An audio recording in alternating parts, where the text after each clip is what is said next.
അഗ്നിജ്വാല A deep love story ഭാഗം 204.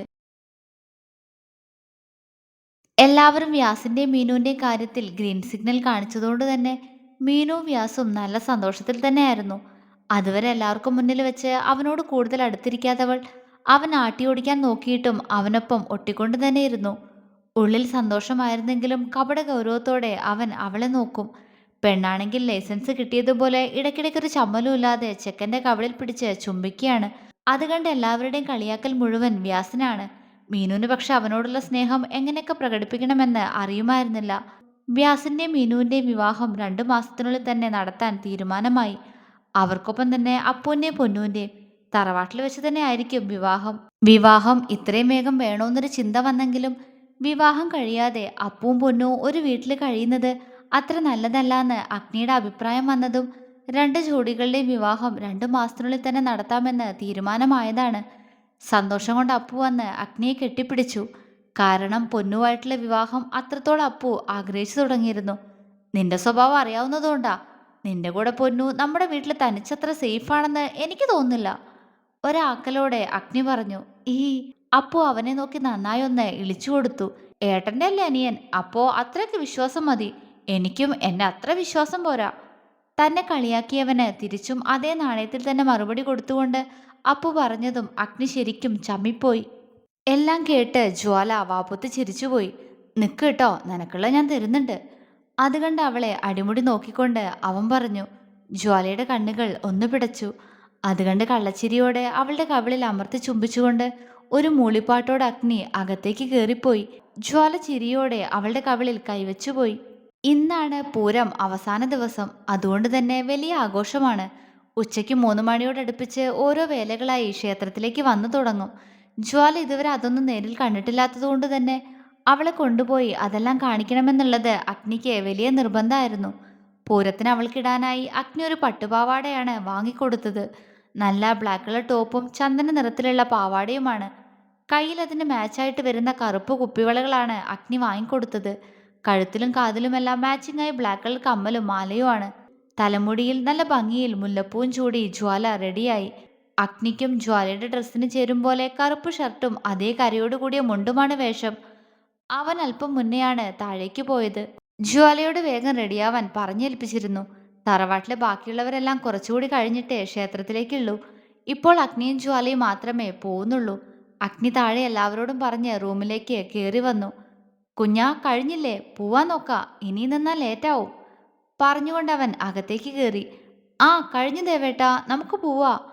അവള് തലമുടി ഒന്നുകൂടി ഒതുക്കി വെച്ച് അഗ്നിയെ നോക്കിക്കൊണ്ട് പറഞ്ഞു. അഗ്നിയും അപ്പോഴാണ് ജ്വാലയെ ശ്രദ്ധിക്കുന്നത്. അവളെ കണ്ട അവന്റെ മുഖം വല്ലാതെ വിടർന്നു പോയി. അവൻ അവളെ അടിമുടിയൊന്ന് നോക്കി. എന്തേ ദേവേട്ട ഇങ്ങനെ നോക്കുന്ന? ഭംഗിയില്ലേ? അവന്റെ നോട്ടം കണ്ട അവളും സ്വയം അവളെ ഒന്ന് നോക്കിപ്പോയി. അഗ്നി അവൾക്ക് വന്നു. എന്റെ പെണ്ണെ, എന്തൊരു ഭംഗിയെ കാണാൻ. അവൻ അവളുടെ കവിളിൽ കൈവച്ചു. ആണോ? കുറുമ്പോട് അവളും ചോദിച്ചു. പിന്നല്ലാതെ, ഇപ്പൊ ഒരു ബാഗും കൂടി തന്നാ LKG കൊണ്ടുപോയി ഇരുത്താ. അത്രയും ചെറിയ കുട്ടിയെ പോലെ ഉണ്ട് കാണാൻ, ഒരു ബാർബി ഡോളിനെ പോലെ. പ്രണയത്തോടെ അവൻ പറഞ്ഞു. ഒന്ന് പോ ദേവേട്ടാ, പിന്നെ എനിക്ക് 19 വയസ്സാവാറായി. അവള് വീറോടെ പറഞ്ഞു. അത് കാണുന്നവർ കൂടി തോന്നണ്ടേ? അഗ്നിയിൽ കുറുമ്പ്. ഒപ്പം അവളിലേക്ക് കൂടുതൽ ഒട്ടിക്കൊണ്ട് വന്നു അവൻ. എന്താണ് മോനെ? അവള് ചോദിച്ചു. അതെ, ഇപ്പൊ പോണോ? അതെന്താപ്പ അങ്ങനെ? പിന്നെ പോണ്ടേ? അവള് പുരികം ചുളിച്ചു. അഗ്നി പെട്ടെന്ന് അവളെ ചുറ്റിപ്പിടിച്ചു. ജ്വാല അവന്റെ മുഖത്തേക്ക് നോക്കി. എന്തോ എനിക്ക് ഈ പെണ്ണിനെ വിടാൻ തോന്നുന്നില്ല. ആർദ്രമായി അവൻ പറഞ്ഞു. ഒപ്പം അവളുടെ കവിളിൽ ചുണ്ടൊന്നമർത്തി. ജ്വാലയും ചിരിയോടെ അവന്റെ കവിളിൽ ചുണ്ടു ചേർത്തു. പോയി ദേവേട്ടാ, ദേ ക്ഷേത്രത്തിലേക്കാണ് കേട്ടോ, മാറി നിന്നേ അങ്ങോട്ട്. അവള് ചിണുങ്ങി. അതിനെന്താ, ഞാൻ എൻ്റെ ഭാര്യയല്ലേ പിടിച്ചേക്കുന്നേ, അതിന് ഈശ്വരൻ കോപിക്കില്ല. അവന്റെ കവിൾ കുത്തി വീർത്തു. അതേലോ, ഭാര്യയെ തന്നെ പിടിച്ചേക്കുന്നേ, അതല്ലേ പ്രശ്നം. മാറുന്നേ ദേവേട്ടാ, വാ നമുക്ക് ക്ഷേത്രത്തിൽ പോവാ, എനിക്ക് വേലയൊക്കെ കാണണം. അവൾ അവളുടെ ഭംഗിയുള്ള പൂച്ചക്കണ്ണൊക്കെ വിടർത്തിക്കൊണ്ട് പറയുന്നുണ്ട്. ആ കണ്ണിലെ തിളക്കം കാണവേ അഗ്നി അവളിൽ നിന്ന് അകന്നു മാറി. ഈ കണ്ണുകളിൽ നിന്ന് ഇതിനേക്കാൾ കൂടുതൽ വിടരും, അതാ എനിക്കും കാണേണ്ടേ, അവൻ മനസ്സിൽ പറഞ്ഞു. എന്നാ വാ പോയേക്കാ. അഗ്നി അവൾക്ക് നേരെ കൈനീട്ടി. ജ്വാല പുഞ്ചിരിയോടെ ആ കൈയിലേക്ക് കൈ ചേർത്ത് വെച്ചു. ക്ഷേത്രത്തിലേക്ക് ഓരോ വേലകളും വരുമ്പോൾ അത്ഭുതത്തോടെ നോക്കുന്ന ജ്വാലയെ വേദനയോടെയും എന്നാൽ സന്തോഷത്തോടെയും അഗ്നി നോക്കിപ്പോയി. അവളുടെ ഉള്ളിലെ സന്തോഷങ്ങൾക്ക് വിലക്ക് ഏർപ്പെടുത്തിയവരോട് വല്ലാതെ ദേഷ്യം തോന്നിപ്പോയി അവന്. ആ ചിന്തയോടെ നിന്നപ്പോൾ തന്നെ ജ്വാല അഗ്നിയുടെ കൈത്തണ്ടയിൽ പിടിമുറുക്കിയിരുന്നു. അവൻ സംശയത്തോടെ അവളെ നോക്കി. പക്ഷെ അവളുടെ നോട്ടം വേലയ്ക്കു മുന്നിൽ തലയുയർത്തി വരുന്ന ആനകളിലാണ്. അവയെ കണ്ട് പേടിച്ചു നിൽക്കുകയാണ് പെണ്ണ്. അഗ്നിക്ക് അത് കണ്ട് ചിരി വന്നുപോയി. കുഞ്ഞാ, ആനയെ തൊടണോ? ചുറ്റുമുള്ള ബഹളം കാരണം ഒന്നും കേൾക്കില്ലാന്ന് മനസ്സിലാക്കി അഗ്നി ജ്വാലയുടെ ചെവിയിൽ അല്പം ഉറക്കെ തന്നെ ചോദിച്ചു. ജ്വാല ഞെട്ടിക്കൊണ്ട് അവനെ നോക്കി പെട്ടെന്ന് തന്നെ വേണ്ടാന്ന് തലയാട്ടി. ആ, അങ്ങനെ പറയല്ലേ, നമുക്ക് പോയി തൊട്ടു നോക്കാം, വാ. അവൾക്ക് ആനയെ പേടിയാണെന്ന് മനസ്സിലാക്കി അഗ്നി അവളുമായി മുന്നോട്ട് നടക്കാൻ ശ്രമിച്ചു. യോ, വേണ്ട ദേവേട്ടാ, എനിക്ക് ആനയെ പേടിയാ. അവന്റെ ഷർട്ടിൽ പേടിയോടെ പിടിമുറുക്കിക്കൊണ്ട് അവള് പറഞ്ഞു. എന്തിന്? ആനയൊന്നും ചെയ്യില്ല, വാ, നമുക്ക് തിരക്കൊഴിഞ്ഞിട്ട് അതിന്റെ അടുത്തേക്ക് പോവാ. അവൻ വീണ്ടും പറഞ്ഞു. വേണ്ട ദേവേട്ടാ, സത്യമായിട്ടും എനിക്ക് പേടിയായിട്ടാ. ആനകൾ ചിലപ്പോ പെട്ടെന്ന് ഇടയും. കണ്ണൊക്കെ വലുതാക്കി വലിയ കാര്യം പോലെ പറയുന്നുണ്ട് അവള്. ആണോ? എന്നാ നോക്കിയിട്ട് തന്നെ കാര്യം. അഗ്നി മുണ്ട് മടക്കി കുത്തി. ഞാനില്ല, ദേവേട്ടനും പോണ്ട. അവള് വെക്കി. ഇങ്ങനെ പേടിച്ചാൽ എങ്ങനെയാ? ഇന്ന് നീ ആനയെ തൊട്ടേ പറ്റൂ. ഇതുപോലുള്ള ചെറിയ പേടിയൊക്കെ നമ്മളെ തന്നെ വിചാരിച്ചാലേ മാറൂ കുഞ്ഞാ. അഗ്നി അല്പം മയത്തിൽ പറഞ്ഞു കൊടുത്തു. പേടിയായതുകൊണ്ടാ. അവള് ശബ്ദം താഴ്ത്തി. ഞാനില്ലേ കൂടെ? അവൻ ചോദിച്ചതും അവൾ ഉണ്ടെന്ന് തലയാട്ടി. പിന്നെ അഗ്നി ഒന്നും ചോദിക്കാൻ നിന്നില്ല. ഒരുപാട് വേലകൾ വന്നു. ആനകളെല്ലാം ഒന്നിച്ച് ഗ്രൗണ്ടിൽ നിരന്നു നിൽക്കുന്നത് കാണാൻ തന്നെ നല്ല ഭംഗിയുണ്ടായിരുന്നു. അപ്പോഴേക്കും കൗസ്തുഭത്തിലുള്ളവരും എത്തിയിരുന്നു. അപ്പുവിന്റെ കൂടെയാണ് പുന്നു. വ്യാസിന്റെ കൂടെ മീനു ഉണ്ട്. തിരക്കിൽ പെടാതിരിക്കാൻ പെണ്ണുങ്ങൾ അവരെ മുറുകെ പിടിക്കുകയും ചെയ്തിട്ടുണ്ട്. പക്ഷെ അഗ്നിയും ജ്വാലയും തനിച്ചായിരുന്നു. പരിചിതമല്ലാത്ത ആളുകൾക്കിടയിൽ അവനും അവളും മാത്രം. പൂരം നല്ല ഗംഭീരമായി തന്നെ നടന്നു. ഇടയ്ക്ക് വെച്ച് അപ്പവും വ്യാസും മീനുവും പൊന്നു, ഋഷിയും മാനസിയും ശ്രീജയും അനുവുമെല്ലാം ഒരുമിച്ച് ഒരു ഭാഗത്തെത്തി. മക്കളെല്ലാം അമ്മമാരുടെ കൂടെയാണ്. ഉച്ചത്തിൽ കേൾക്കുന്ന പാട്ടുകൾ, ആർപ്പുവിളികൾ, അതിനൊപ്പം അഗ്നിയും അപ്പവും വ്യാസും മറ്റുള്ളവരും കൂടിയപ്പോൾ മീനുവും പൊന്നുവും മാനസിയും ശ്രീജയും പോലും അവർക്കൊപ്പം ഡാൻസ് കളിക്കുന്നുണ്ടായിരുന്നു. പക്ഷെ എല്ലാവരും കാണില്ലെന്നൊരു ചമ്മലിൽ ജ്വാല ഒതുങ്ങി നിൽക്കുകയാണ്. അഗ്നി അത് ശ്രദ്ധിച്ചിരുന്നു.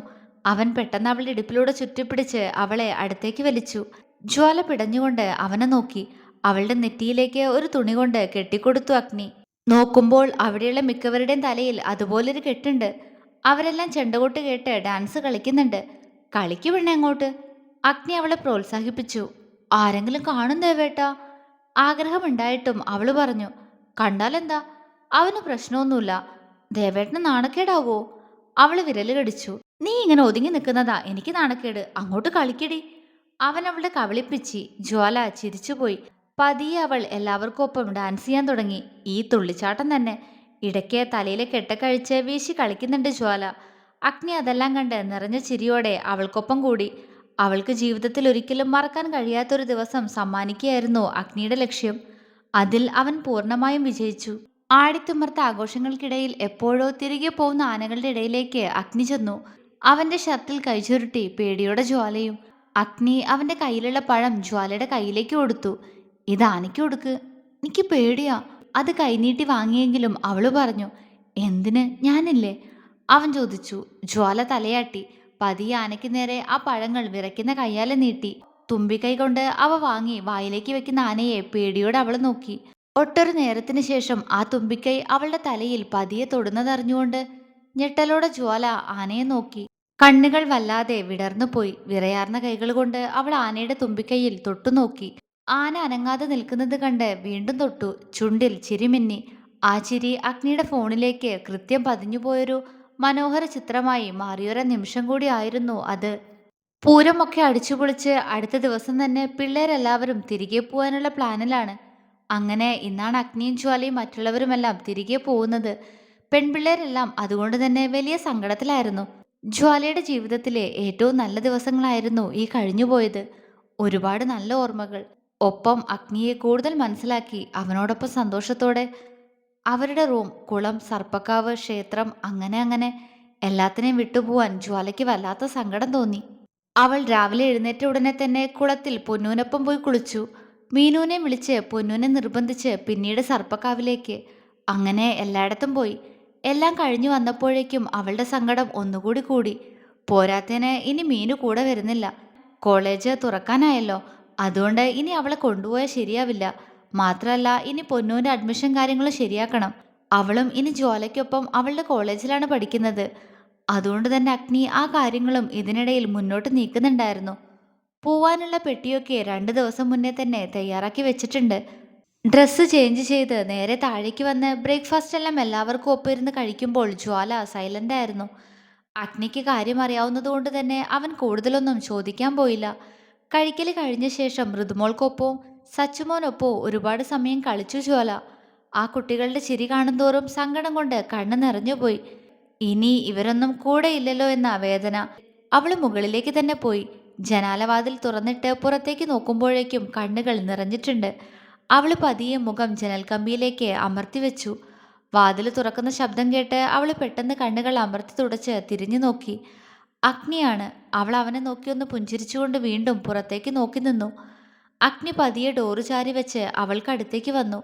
നിമിഷങ്ങൾക്കുള്ളിൽ അവൻ അവളിലേക്ക് ചേർന്ന് വന്നതും ഉള്ളിലെ തേങ്ങൽ അടക്കി പിടിക്കാൻ ജ്വാല നന്നേ ബുദ്ധിമുട്ടിപ്പോയി. തുടരും.